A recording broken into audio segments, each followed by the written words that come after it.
자, 이번 시간은 기업가치 평가 분석 세 번째 시간이 되겠고요.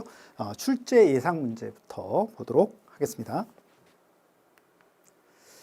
자, 그래서 출제 예상 문제가 전체 43문제 이렇게 수록이 되어 있습니다. 자, 그래서 저희는 20번까지 해서 이번 시간에 풀도록 그렇게 하겠습니다. 자, 문제 1번 바로 한번 들어가 보도록 하겠습니다. 자, 보기와 같은 특징을 가진 기업가치 평가 방법으로 가장 거리가 먼 것, 틀린 것을 고르라고 얘기를 하고 있네요. 그렇죠? 그렇습니다. 자, 적용하기에 매우 간편한 방법이다 이렇게 얘기했고요. 시장 상황을 반영한 가치 평가가 가능하다 이렇게 얘기했죠. 그렇죠? 그렇습니다. 그럼 벌써 여기서 다 캐치가 되셔야 되겠죠. 그렇죠? 이건 어떤 겁니까? 상대가치법을 말하는 거죠. 상대가치법을 말한다라는 거죠. 그렇습니다. 그 다음에 유사회사 이렇게 나오니까 더욱더 분명해졌죠. 상대가치평가법을 말하게 됩니다. 그래서 유사회사 선정에 평가자의 자의성이 개입되는 경우에는 가치평가가 왜곡될 수 있죠. 그죠? 그렇습니다. 네, 그래서 상대가치평가법과 가장 거리가 먼 것을 묻고 있네요. 그죠? 그렇습니다. 그래서 상대가치평가법은 뭐 PSR이라든가 또 PBR이라든가 또 EV 에비타 비율이라든가 또 PER이라든가 이런 것들을 말하게 되죠. 그렇습니다. 그래서 EVA 할인 모형 같은 경우에 있어서는 뭐가 되겠습니까? 그죠? 당연히 수익가치법이 되겠습니다. 자, 그렇기 때문에 가장 거리가 멀죠. 그렇습니다. 그래서 답은 4번이 이렇게 되겠네요. 그죠? 되셨죠? 그렇습니다. 네, 그런 정도 보시면 되겠고요. 2번은 여러분들이 가볍게 풀어보실 수 있는 그런 문제가 되겠습니다. 자, 다음은 3번으로 한번 가보도록 하겠습니다. 자, 기업가치 평가 방법에 대한 설명으로 가장 거리가 먼 것 이렇게 되어 있죠. 그렇습니다. 보기 1번 보시면 상대가치 평가법은 필요한 정보 수집과 투입되는 노력이 상대적으로 크지 않죠. 그죠? 그렇습니다. 네, 금방 봤던 것처럼 그런 유사회사 선정 뭐 이쪽을 통해서 기업의 가치를 평가하는 방법이다 보니까 정보 수집이나 투입되는 노력이 상대적으로 크지 않습니다. 그죠? 맞습니다. 자, 보기 2번 자산가치평가법은 재무상태표상 총 자산에서 총 부채를 차감하여 산출하는 방식이다. 맞죠? 총 자산에서 총 부채를 차감하게 되면 순자산이 나오게 되죠. 그것을 통해서 기업의 가치를 평가하는 방법이 자산가치 평가법이 되겠네요. 그죠? 그렇습니다. 보기 2번 맞는 내용이고요. 보기 3번 수익가치 평가법은 미래에 기대되는 현금 흐름이 클수록 자본 비용이 클수록 기업 가치가 크게 나타낸다. 이렇게 평가된다. 이렇게 얘기했네요. 그죠? 맞습니까? 자, 수익가치 평가법은 미래에 기대되는 현금 흐름, 그렇죠? 미래에 기대되는 현금 흐름을 캐시플로우라고 한다면 그것을 어떻게 1 플러스 뭐라고요? 그렇죠? R로 할인을 하게 되죠. 그것을 모두 다 더한 거, 그것이 뭐라고요? 기업의 가치 평가다라고 하는 거죠. 그래서 결론적으로 보면 미래에 기대되는 현금 흐름이 어떻게 클수록 당연히 기업 가치도 크게 나타나게 됩니다. 자, 그런데 자본 비용이죠. R이라고 하는 것이 자본 비용이니까요. 자본 비용이 어떻게 커지게 되면 당연히 어떻게 해요? 기업의 가치는 작아지게 되죠. 그렇죠? 그렇습니다. 그래서 이 부분이 틀렸네요. 그렇죠? 그렇습니다. 이 부분이 틀렸죠. 자본 비용이 클수록이 아니라 어떻게 그렇죠? 작을수록 기업 가치가 크게 평가된다. 이렇게 해야 맞는 지문이 되겠네요. 그렇죠? 그렇습니다. 그래서 보기 3번이 틀렸습니다. 답이 되겠고요. 보기 4번 수익가치 평가법에는 DCF, 배당 할인 모형, EVA 할인 모형 등이 있죠. 그렇죠? 그렇습니다. 정확하게 맞는 내용이 되겠네요. 그렇죠? 되셨죠? 그렇습니다. 네, 그렇게 정리하시면 되겠습니다. 그래서 3번에는 보기 3번이 답이라고 보시면 되겠습니다.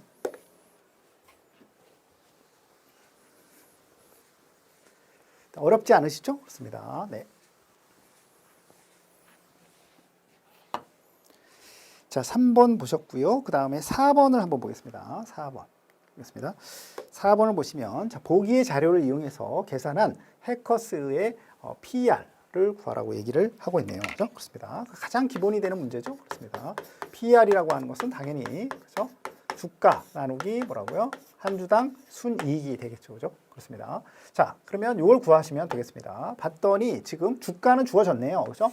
15,000원 주어졌어요. 이거 주어졌고요. 그러면 우리 EPS를 구하면 되죠. EPS는 어떻게 구하나요? 당연히 단기 순이익이 얼마예요? 200억이다. 이렇게 얘기했죠. 그렇습니다. 200억을 어떻게 뭘로 나눠주면 되겠습니까? 총 발행 주식수, 그죠? 로 나눠주시면 되겠습니다. 그래서 500만 주, 그죠? 이렇게 되겠죠. 500만 주로 하게 되면 한 주당 순이익 EPS가 나오게 되겠네요. 그죠? 그렇습니다. 자, 그렇게 하게 되면 얼마가 나오냐면 EPS는 4,000원 이렇게 나오겠네요. 그죠? 그렇습니다. 자, 그러면 그대로 대입하면 주가 15,000원, 그죠? 나누기 어떻게 EPS 4,000원 이렇게 되겠죠? 그렇습니다. 네, 그렇게 계산하시게 되면 얼마가 나오냐? 3.75가 나오게 됩니다. 그렇습니다. 그래서 PER, 퍼는 3.75가 되겠습니다. 그래서 답은 1번이 되겠네요. 그죠? 되셨죠? 그렇습니다. 네, 그렇게 정리하시면 되겠습니다. 어렵지 않으시죠? 그렇습니다. 네.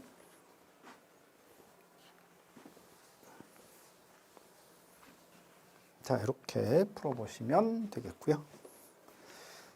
자, 다음은 5번 보겠습니다. 5번 보시면, 자, 5번 문제는 기출 문제입니다. 그래서 시험에서 그대로 출제가 됐고요. 문제 5번 보겠습니다. 자, 해커스의 단기 순이익은 100억 원, 발행 주식 수는 1000만 주이고 주가는 8,000원입니다. 자, 유사한 교육업체의 평균 PER, 퍼가 20배로 조사되었을 때 해커스의 주가 상승 여력으로 가장 적절한 것은 이렇게 해서 묻고 있네요. 그죠? 그렇습니다. 자, 그러면 이렇게 되겠네요. 퍼라고 하는 것은 주가 나누기 EPS라고 얘기했는데, 그럼 적정한 주가라고 하는 것은 어떻게 구할 수 있겠습니까? 당연히 EPS 곱하기 유사한, 그죠? 유사한 교육업체의 평균 퍼를 곱해주게 되면 적정 주가를 구할 수 있게 됩니다. 그래서 적정 주가와 기본적으로 현재 주가를 비교해서 주가의 상승 여력을 구해주시면 되겠네요. 그렇습니다.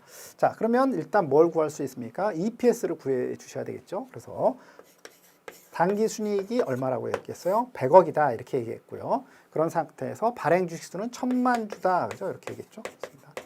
1000만 주, 그죠? 이렇게 나누어 주게 됩니다. 자, 그렇게 하게 되면 얼마가 나오게 되냐면 EPS는 1000원이에요. 1000원이에요. 1000원이 나오게 됩니다. 자, 그럼 그대로 적용해 주시면 되겠죠.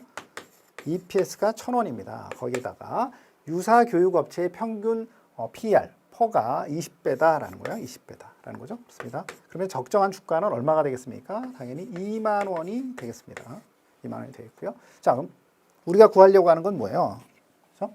주가의 상승 여력을 구하려고 합니다. 그렇죠? 그렇습니다. 네, 그럼 현재 주가는 얼마입니까? 현재 주가가 얼마예요? 현재 주가는 8,000원이다 이렇게 했습니다. 8,000원. 그래서 그렇죠? 적정 주가는 2만 원이라고 얘기했죠. 2만 원 이렇게 얘기했죠. 그렇죠? 그런 다음에 기본적으로 저 빼기 1은 해주고 그런 상태에서 곱하기 뭐라고요? 100을 통해서 이렇게 구할 수 있게 되겠네요. 그죠? 그렇습니다. 그렇게 하게 되면 주가의 상승 여력은 150%다 이렇게 보시면 되겠습니다. 되셨죠? 그렇습니다. 네, 그렇게 해서 보시면 답은 2번이 되겠네요. 그죠? 그렇습니다. 답 2번 보시면 되겠습니다. 되셨죠? 그렇습니다. 네. 근데 혹시라도 이것을 또 뭐 예를 들어서 250%다 이렇게 계산하시면 안 되는 거죠. 그렇습니다. 반드시 빼기 1은 해주셔야 되는 거죠. 그렇습니다. 그래서 요거 주의하시고 250% 아닙니다. 그래서 150% 이렇게 구하실 수 있어야 됩니다. 됐죠? 그렇습니다. 그래서 답은 2번이 되겠습니다. 되셨죠? 네. 그 다음에 넘겨보시면 문제 6번 나오는데요. 문제 6번은 이제 여러분들이 당연히 쉽게 구하실 수 있으니까 문제 7번으로 가보도록 하겠습니다.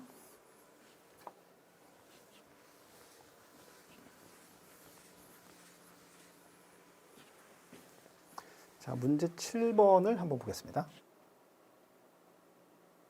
자, 보기의 자료를 이용해서 계산한 해커스의 EV 에비타 비율을 물어보고 있습니다. EV 에비타 비율, 이거 뭐 당연히 시험 문제 그대로 출제된다 이렇게 보셔야 되겠습니다. 그럼 공식을 잘 암기하고 있어야 되겠네요. 그죠? 그렇습니다. 자, 그래서 보기 뭐 매출액이라든가 영업이익이라든가 감가상각비라든가 총차입금이라든가 시가총액이라든가 현금성 자산 이런 것들을 가지고 EV 에비타를 구하시면 되겠네요. 그래서 EV라고 하는 것은 영업에 있어서의 영업을 통한 기업 가치, 그 다음에 에비타라고 하는 것은 뭐 이자 비용이라든가 뭐 감가상각비라든가 이런 것들에 있어서의 차감전 어떤 이익을 말하는 거죠. 그렇습니다. 자, 그래서 그냥 그대로 대입해 보시면 되는 그런 문제니까요. 그죠? 이타를 보시면 되겠습니다. 자, 그래서 EV라고 하는 것은 어떻게 시가총액 얼마요? 300억에다가 어떻게 총 차입금, 그죠? 얼마? 200억 해주시고요. 그런 상태에서 뭘 빼주셔야 되겠습니까? 현금성 자산 빼주셔야 되겠죠. 그죠? 마이너스 50억. 그죠? 이렇게 빼주시고. 그죠? 그런 상태에서 이제 분모는 영업이익 얼마예요? 120억. 다가 플러스 감가상각비 30억. 그죠? 이렇게 해주시면 되겠네요. 그죠? 그렇습니다. 자, 이렇게 하게 되면 당연히 구하실 수 있게 되겠죠. 그죠? 그렇습니다. 네, 그렇게 하게 되면 얼마가 나오냐면 EV 에비타 비율은 3이 나오게 되네요. 3이 나오게 되겠습니다. 그래서 그냥 공식에 대입해서 문제를 푸는, 공식을 정확하게 암기하고 있느냐 이걸 물어보는 문제가 되겠죠. 그렇습니다. 그래서 답은 1번이 되겠습니다. 그죠? 됐죠?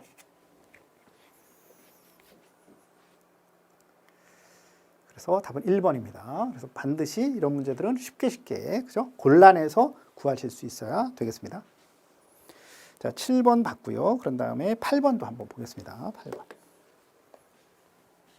자, 말 문제가 되겠습니다. 말 문제가 되겠습니다. 보시면 8번. EV 에비타에 대한 옳은 설명을 보기에서 골라 적절하게 묶은 것 이렇게 되어 있죠. 맞는 것만 적절하게 묶인 것, 맞는 것만 고르시오라는 거죠. 그렇습니다. 그래서 거기 보시면 기억. 감가상각의 영향을 받지 않는다. 그죠? 그렇습니다. 그래서 감가상각의 영향을 받지 않죠. 이자라든가 법인세 비용이라든가 유형자산, 무형자산에 있어서의 감가상각비 차감 전 이익이죠. 그러니까 감가상각의 영향을 받지 않습니다. 반드시 알아두셔야 되겠죠. 그렇습니다. 기억. 맞는 내용이고요. 그 다음에 니은 부실기업이라든가 사업 초기 회사에 대해서 적용이 가능하다라고 얘기했습니다. 그죠? 맞습니까? 그죠? 틀렸죠? 그렇습니다. 틀렸습니다. 부실기업이라든가 사업 초기 회사에 대한 적용이 가능한 것은 무엇입니까? 그죠? PSR에 대한 내용이죠. 그렇습니다. 그래서 니은은 틀렸고요. 그 다음에 디귿 재무 레버리지가 다른 기업 간의 비교에 적합하다. 그죠? 이자 비용 차감 전 이익이라고 얘기했죠. 그러니까 당연히 재무 레버리지가 다른 기업 간에도 비교에 적합하게 됩니다. 맞습니다. 맞습니다. 자, 리을 과거 영업 지표를 기준으로 분석함으로써 퍼와 유사한 개념을 가진다. 맞습니까? 맞죠. 그렇습니다. 그래서 과거 영업 지표를 기준으로 분석함으로써 퍼와 유사한 개념을 가지게 됩니다. 리을 맞는 내용이 되겠습니다. 그죠? 됐죠? 자, 그렇게 보시면 되겠습니다. 기억, 디귿, 리을 하니까 뭐라고요? 답은 2번이 되겠네요. 그래서 정확하게 내용을 알고 계셔야 풀 수 있는 문제가 되겠습니다. 그래서 이렇게도 시험에서 잘 물어보니까 정확하게 잘 알아두시기 바랍니다. 혹시라도 이 내용이 조금 헷갈린다라고 하시면 앞에 핵심 포인트 해설 찾아서 보시면 되겠습니다. 그래서 378페이지 핵심 포인트 해설 다시 한번 점검해 보시기 바랍니다. 자, 그렇게 보고요. 저희는 9번으로 가보도록 하겠습니다. 자, 9번 봅니다. 9번. 자, 9번 보겠습니다. 9번 봤더니 또 뭡니까? 그죠? EV, 에비타 비율을 물어보고 있네요.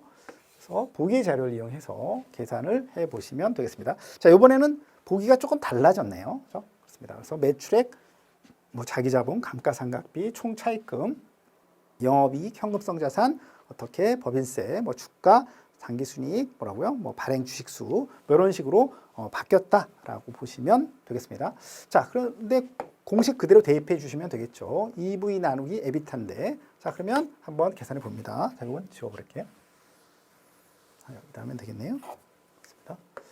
자, 해주시면 되겠습니다. EV, 시가총액을 일단 찾아주셔야 되겠죠. 자, 시가총액 봤더니 시가총액이 없어요. 시가총액이 없는데 그러면 시가총액은 어떻게 구하겠습니까? 당연히 현재 한 주당 주가에다가 어떻게 발행 주식수를 곱해주게 되면 시가총액이 나오겠죠. 그렇습니다. 자, 그러니까 지금 한 주당 30원이래요. 그죠? 그 다음에 발행 주식수는 200주 이렇게 되겠죠. 그죠? 그렇습니다. 이게 뭐예요? 시가총액이 되겠네요. 그죠? 그렇습니다. 그런 상태에서 총 차입금을 어떻게 더해주게 되죠. 그죠? 그렇습니다. 더해주고 그런 다음에 빼줘야겠죠. 그죠? 그렇습니다. 그래서 총 차입금에서 현금성 자산을 빼줘야 되겠죠. 그죠? 그렇습니다. 그래서 마이너스 50 이렇게 해주시면 EV가 구할 수 있게 되겠죠. 그죠? 그렇습니다. 자, 그렇게 되고 이제 에비타입니다. 에비타는 영업이익 플러스 감가상각비라고 얘기했죠. 그렇습니다. 자, 그런데 보니까 그죠? 영업이익이 어떻게 여기 나와 있네요. 그죠?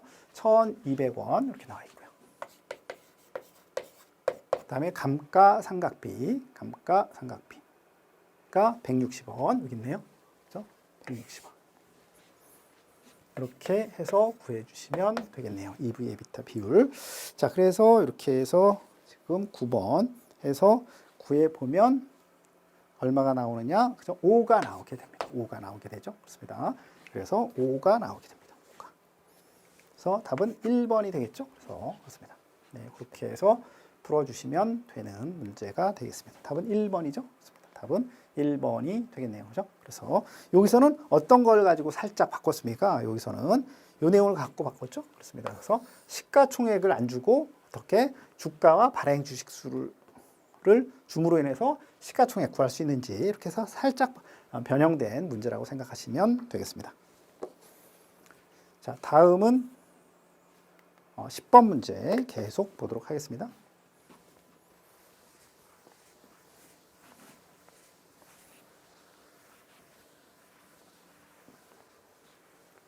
자, 10번 문제 보니까 해커스의 PBR을 묻고 있네요. PBR을 통한 적정 주가로 가장 적절한 것은 그죠? 이렇게 얘기를 하고 있죠. 그렇습니다. 자, 그래서 여러분들 잘 아시는 것처럼 PBR입니다. 그죠? 그래서 PBR은 주가 나누기 뭐라고요? 주당 순 자산이 되겠죠. 그죠? 그런데 묻고 있는 게 뭐예요? 적정 주가를 묻고 있네요. 자, 그러니까 당연히 적정 주가 라고 하는 것은 어떻게 BPS 곱하기 그죠? 뭐라고요? 유사한 회사의 평균 PBR을 통해서 적정 주가를 구할 수 있겠죠. 이걸 구하라고 하는 문제가 되겠습니다. 자, 됐습니다. 자, 그러면 우리는 뭘 구해야 돼요? 그죠? BPS를 구해 주셔야 되겠습니다. 자, BPS를 구하려고 한 주당 BPS죠? 주당 순자산이 되겠습니다. 구하려고 봤더니 어떻게 없어요. 그러니까 구해 주셔야 되겠죠? 그러면 순자산을 일단 구해 주셔야 되겠네요. 순자산. 자, 순자산을 구해 주셔야 되겠습니다. 순자산은 어떻게 구하는 거죠? 총 자산에서 총 부채. 그렇죠? 그래서 450억에서 200억을 이렇게 차감하고요. 자, 그런 상태에서 또 보셔야 될 게 뭐예요? 그죠? 자산 가치가 없는 것들은 차감해 주셔야 되겠죠? 그래서 무형 자산도 차감해 주셔야 되겠네요. 자산 가치가 없으니까 마이너스 30억 이렇게 해 주시고요. 또 회수불능 채권도 자산 가치는 없는 거죠. 그죠? 그렇습니다. 그래서 20억. 그죠? 이걸 차감해 주셔야 되겠죠. 그죠? 그렇습니다. 자, 이렇게 해서 순자산을 구하게 되는 거죠. 그죠? 그렇습니다. 그래서 순자산을 이렇게 해서 구하게 되면 얼마가 나오냐면 200억 이렇게 나오게 됩니다. 그죠? 그렇습니다. 자, 그러면 이제 BPS를 구해 주셔야 되겠죠? BPS를 구해 주셔야 되겠습니다. 그래서 순자산이 얼마예요? 200억 되고 이것을 어떻게 총 발행 주식수 50만 주로 나눠 주시면 되겠네요. 50만 주. 그죠? 그래서 나누면 BPS가 나오게 됩니다. 그죠? 그렇게 하게 되면 얼마? 4만 원 나오겠습니다. 한 주당 BPS는 4만 원 이렇게 됐네요. 자, 그렇으면 그대로 대입해 주시면 되겠네요. 4만 원 되겠고요. 거기에다가 어떻게 유사회사의 평균 PBR이 3.5라고 하네요. 그죠? 그렇습니다. 3.5 주시면 되겠죠. 그죠? 그렇습니다. 이렇게 하게 되면 얼마가 나오냐면 14만 원이 나오겠네요. 그죠? 그렇습니다. 그래서 적정 주가는 이렇게 14만 원이 되겠다 이거죠. 됐나요? 됐죠. 이렇게 되겠습니다. 그래서 보기 3번이 답이 이렇게 되겠습니다. 되셨죠? 구하실 수 있겠죠? 그렇습니다. 이런 것들도 다 기출문제라고 보셔야 되겠습니다. 자, 그렇게 보시고 저희는 11번으로 가보도록 하겠습니다. 11번.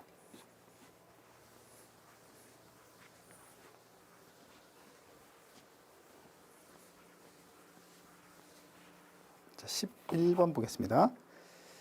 자, 11번 보시면 주가 순자산 비율, PBR에 대한 옳은 설명을 보기에서 골라 적절하게 묶은 것, 맞는 것으로 묶인 것을 물어보고 있죠. 그렇습니다. 자, 기억 보시면 순자산이란 회사의 청산 시 주주의 자녀재산 배당액과 같다. 그렇죠? 맞나요? 맞죠? 그래서 총 자산에서 어떻게 총 부채를 뺀 것이 순자산인데 그것은 바로 회사의 청산시 주주의 자녀재산 배당액과 같습니다. 정확하게 맞는 내용이 되겠습니다. 자, 그렇게 보시고요. 니은, 주로 서비스 업종이나 IT 업종의 기업 가치 평가에 사용된다. 그죠? 맞습니까? 틀렸죠? 이런 서비스 업종이라든가, 그죠? IT 업종 같은 경우에서는 아무래도 유형자산이, 그죠? 상대적으로 적죠. 그죠? 그렇습니다. 그래서 유형자산이 적은 서비스 업종이나 IT 업종의 기업 가치 평가에는 적합하지 않습니다. 그죠? 됐죠? 그렇습니다. 그래서 니은 틀렸고요. 그 다음에 디귿, 그죠? 회계 처리 기준이 다를 경우에 잘못된 결과를 초래할 수 있다. 맞습니다. 그죠? PER처럼 PER과 PBR 같은 경우에서는 회계 처리 기준에 영향을 받기 때문에 회계 처리 기준이 다를 경우에는 잘못된 결과를 초래할 수 있습니다. 그죠? 디귿 맞고요. 그다음에 리을 PBR이 그죠? 1배 미만일 경우에 절대적으로 저평가된 상태라고 볼 수 있다. 그죠? 맞습니까? 틀렸죠? 그렇습니다. PBR이 1배 미만일 경우에 일반적으로 보면 저평가죠. 그죠? 그렇습니다. 그러나 어떻게? 그죠? 순자산을 산정하는 데 있어서의 어떤 부의 부채, 그죠? 우발 부채, 또 어떤 자산의 평가에 있어서의 어떤 적정성, 그죠? 이런 것들로 인해서 절대적으로 저평가된 상태라고 볼 수 없고 어떻게 상대적으로 고평가된 경우로 되는 경우도 많이 있다. 그죠? 이렇게 보시면 되겠습니다. 그래서 우발 부채라든가 장부가액의 적정성 이런 것들로 인해서 PBR이 1배 미만이라고 하더라도 어떻게 고평가되는 경우도 많이 있게 됩니다. 그렇습니다. 그래서 리을 지문 특히 주의하시면 되겠습니다. 자, 그래서 기업과 디귿이니까 어떻게 그죠? 보기 2번이 답이 되겠네요. 그죠? 그렇습니다. 되셨죠? 그렇습니다. 네, 이렇게 해서 문제 푸시는 겁니다. 자, 그렇게 보시고요. 그 다음에 12번 보겠습니다.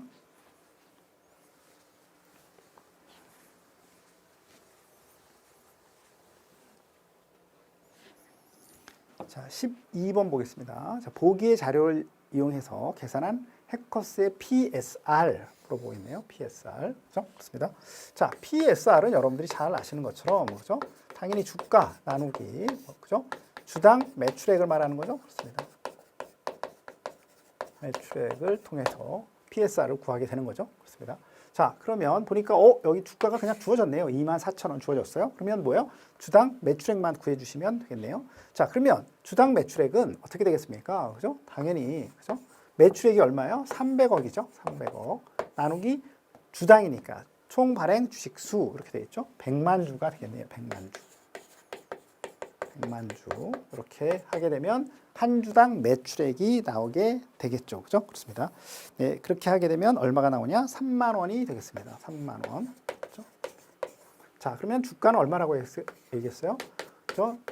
한 주당 주가니까 24,000원에다가 주당 매출액이 3만 원이 되겠습니다. 그죠? 됐죠? 이렇게 해서 PSR을 구할 수 있게 됩니다. 그렇습니다. 자, 그러니까 얼마요? 0.8이 되겠네요. 그죠? 그래서 0.8 보기 2번이 답이 되겠네요. 그죠? 되셨죠? 그렇습니다. 네. 어렵지 않으시죠? 그렇습니다. 그래서 답은 2번이 되겠습니다. 고요. 자, 다음은 13번으로 가볼까요? 13번.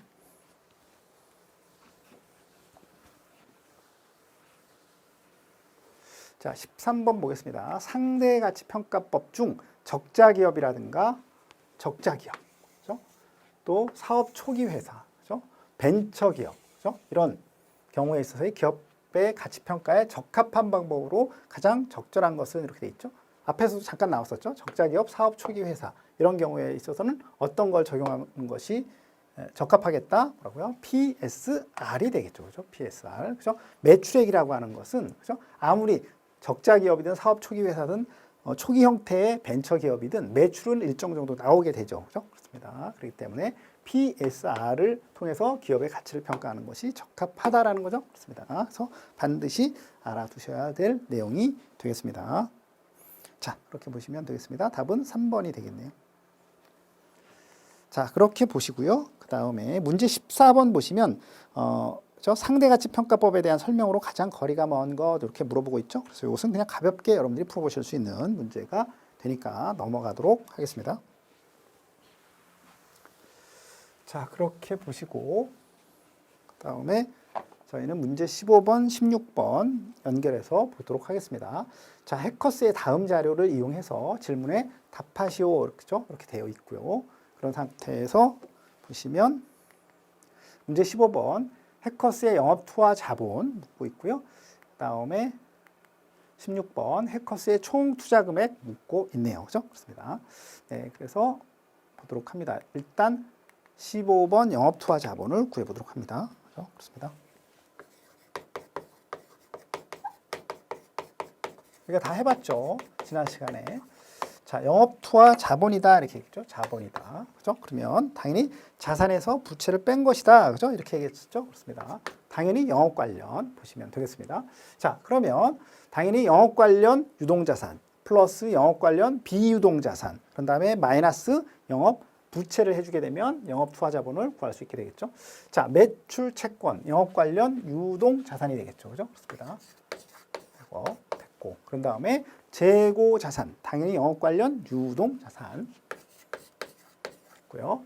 그런 다음에 매입 채무가 되겠네요. 이건 영업 부채가 되겠죠. 그 다음에 투자 부동산 비영업 자산이 되는 것이고요. 투자 주식 비영업 자산이 되는 거죠. 그 다음에 영업 관련 유형 자산 얼마 있네요. 이건 영업 관련 비유동 자산이 되는 거죠. 그러니까 600억 그렇죠? 이렇게 되겠습니다. 이렇게 하니까 이게 뭐예요? 영업 관련 자산이 되는 것이고요. 빼기 그렇죠? 영업 부채가 되겠죠. 영업 부채 우리가 금방 봤던 어떻게 매입 채무가 되겠죠. 그렇죠? 매입 채무. 그렇죠? 이렇게 하게 되면 영업 투하 자본이 되겠습니다. 그렇죠? 그렇습니다.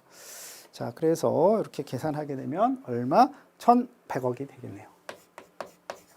1,100억이 된다 이거죠. 그렇죠? 그렇습니다. 그래서 보면 답은 15번에 1번이 되겠네요. 그죠? 됐죠? 네, 이렇게 해서 풀어보시면 되겠습니다. 그죠? 됐죠? 자, 그 다음에 총 투자 금액 묻고 있습니다.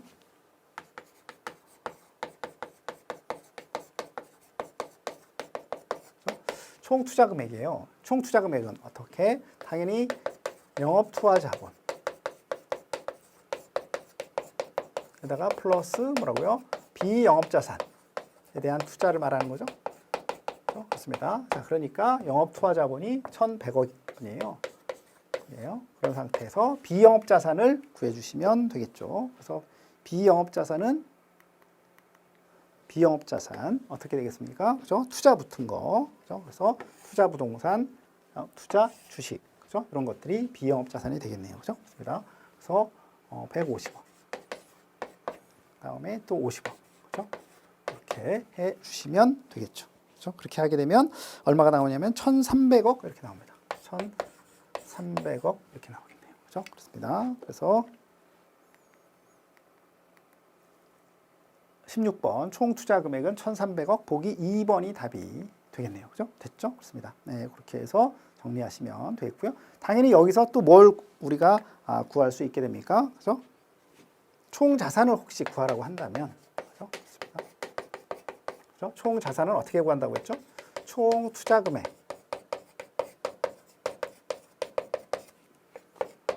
에다가 어떻게 영업 부채를 이렇게 더해 주시게 되면 뭘 구할 수 있다? 총 자산을 구할 수 있다. 이거죠. 그렇습니다. 이렇게 또 구하실 수 있게 되겠다 이거죠. 그렇죠? 그렇습니다. 그래서 앞에서 지금 영업 부채, 그죠? 매입 채무가 200억 되겠죠? 그렇습니다. 그래서 예를 들어서 총 투자 금액 1,300억 원에서 영업 부채, 그죠? 200억, 그죠? 매입 채무 하게 되면 어떻게 1,500억 하게 되면 이렇게 총 자산이 되겠죠. 그죠? 그렇습니다. 그래서 총 자산, 총 투자 금액, 영업 투하 자본 이거 반드시 여러분들이 알아두셔야 되는 내용이다. 라고 보시면 되겠습니다. 되셨나요? 됐죠? 좋습니다. 네, 이렇게 해서 저희가 살펴봤습니다. 네. 봤고요. 저희는 16번까지 봤고 자, 17번으로 한번 가보도록 하겠습니다.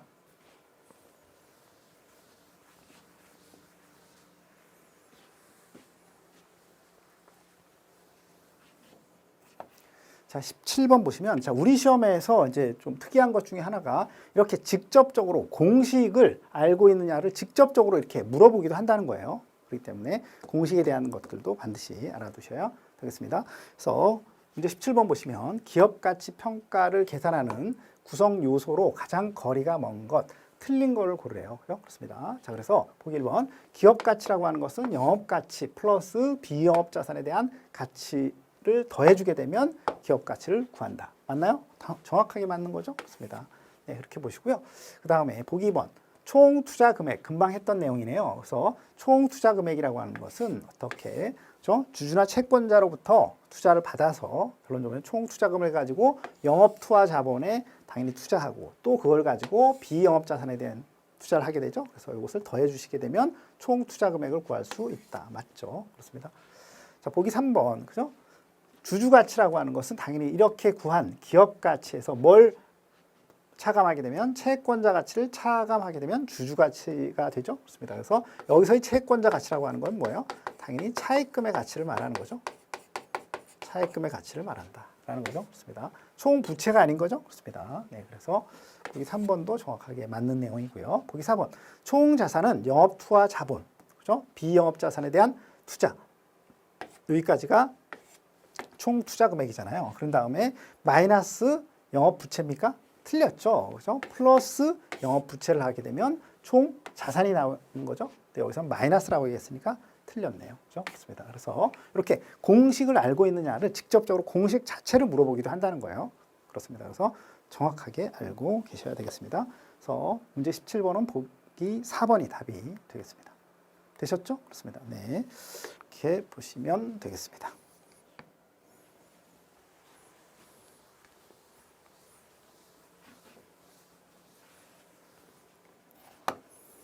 다음은 18번 한번 보겠습니다.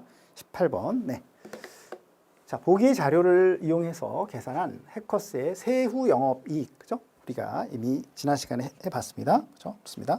자, 그래서 세후 영업이익입니다. 그러면 어떻게 영업이익을 구한 상태에서 빼기 법인세를 빼주는 거죠? 그렇습니다. 자, 그럼 영업이익이라고 하는 건 어떻게 해요? 그죠? 당연히 매출액 3천억에서 뭘 빼주게 됩니까? 매출 원가 빼주고 그런 다음에 판관비를 빼주면 되는 거죠. 판매 관리비가 600억 이렇게 되겠네요. 그렇죠? 그렇습니다. 그렇죠? 이렇게 해서 하게 됩니다. 그러면 얼마? 1,200억이 되겠죠? 그렇습니다. 그래서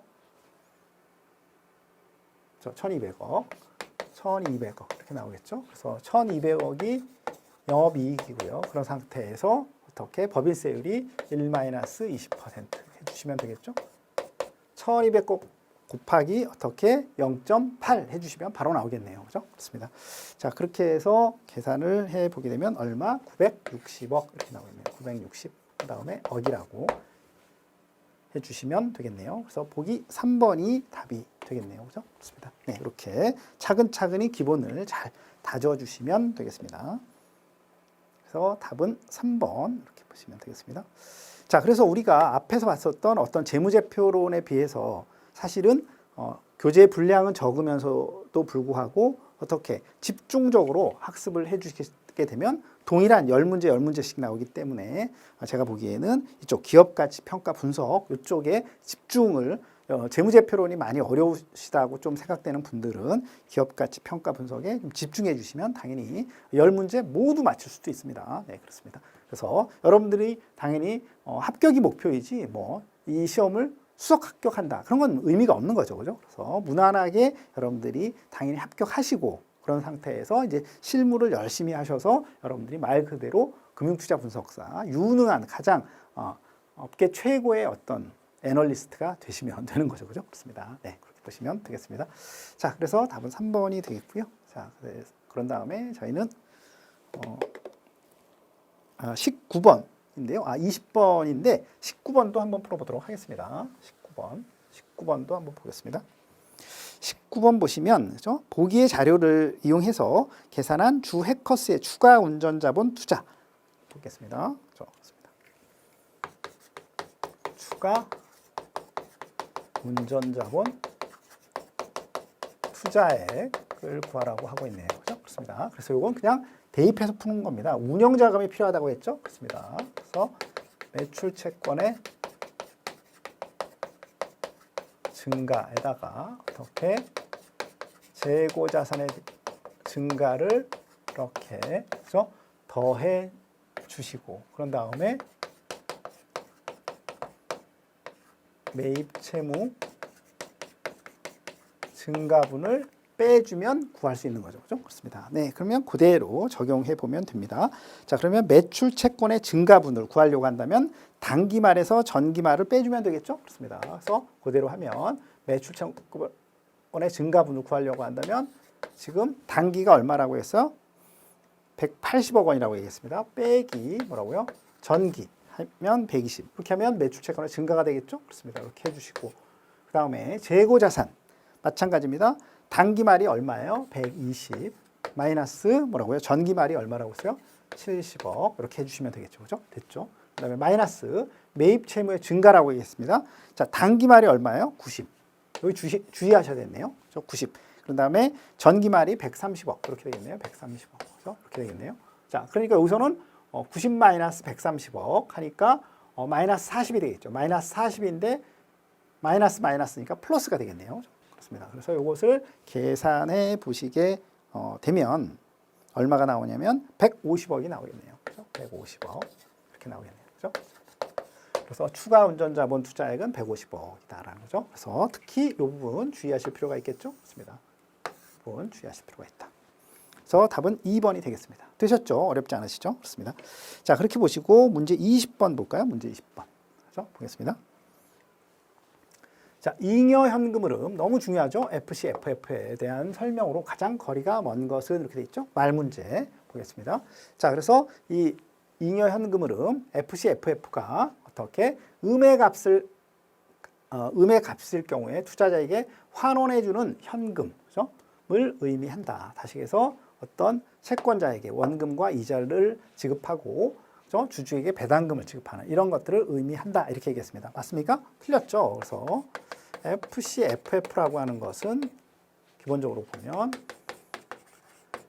세후 영업이익에서 어떻게 순투자액을 이렇게 차감한 것이 그죠? FC, FF인데 기본적으로 FC, FF가 음이다라고 하면 이렇게 되겠죠. 음이라고 한다면 그죠? 순투자액이 더 큰 경우를 말하는 거잖아요. 그죠? 그럼 순투자액이 크니까 어떻게 해요? 투자자에게 환원해 주는 것이 아니라 투자자로부터 자금의 유입이 필요한 거죠. 그죠? 자금의 유입이 필요하다라는 거죠. 그렇습니다. 그래서 주주에게 있어서는 유상증자라든가 채권자에게 있어서는 신규 차입금 이런 조달이 필요한 상황이 되겠네요. 그렇습니다. 그래서 보기 1번이 틀렸네요. 그래서 보기 1번에 대한 내용은 음의 값을 갖는 것이 아니라 양의 값을 가질 경우에 맞는 내용이 되겠죠. 양의 값을 갖는다는 얘기는 세후 영업이익이 큰 상태가 되면 투자자에게 환원해 줄 수가 있겠죠. 그죠? 그렇습니다. 그래서 보기 1번이 틀렸고요. 답이 되겠습니다. 보기 2번 세후 영업이익에서 순투자액을 차감하는 방법으로 구하게 되죠. 맞고요. 보기 3번 FC, FF는 주주 및 채권자에게 귀속될 현금 흐름과 동일하다. 맞고요. 보기 4번 영업이익은 회계상 영업이익의 개념이 아니라 경제적 관점에서의 개념이다. 그죠? 이렇게 말씀을 드렸죠. 그렇습니다. 그래서 보기 4번도 맞는 내용이 되겠습니다. 그래서 문제 20번의 경우에는 보기 1번이 답이 되겠습니다. 그래서 잉여 현금의 흐름의 문제는 거듭거듭 말씀드리지만 어떤 방식이든지 간에 말 문제든 계산 문제든 무조건 출제될 수밖에 없는 가장 기업가치 평가 분석 중에서 핵심적인 또 내용 중에 하나니까 반드시 내용을 살펴보셔야 되겠습니다. 되셨나요? 됐죠? 그렇습니다. 자, 이번 시간은 그러면 여기까지 진행하는 것으로 하겠습니다. 수고하셨습니다.